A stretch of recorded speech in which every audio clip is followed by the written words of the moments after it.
أعوذ بالله من الشيطان الرجيم. بسم الله الرحمن الرحيم. إن إبراهيم كان أمة قانتا لله حنيفا ولم يك من المشركين شاكرا لأنعمه اجتباه وهداه إلى صراط مستقيم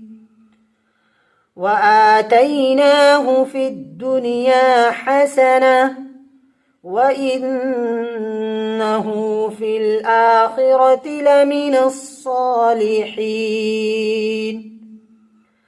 ثم أوحينا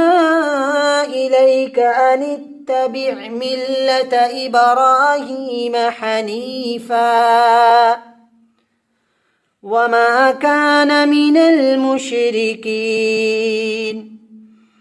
إنما جعل السبت على الذين اختلفوا فيه وإن ربك ليحكم بينهم يوم القيامة فيما كانوا فيه يختلفون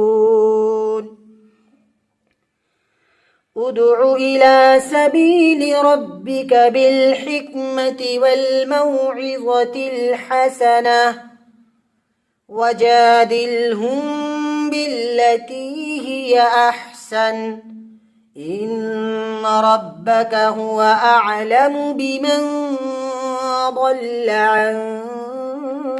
سبيله وهو أعلم بالمهتدين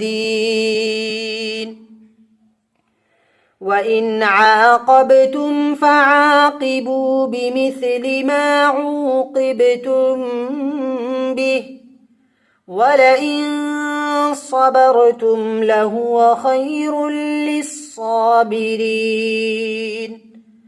واصبر وما صبرك إلا بالله ولا تحزن عليهم ولا تك في ضيق مما يمكرون إن الله مع الذين اتقوا والذين هم محسنون صدق الله العظيم.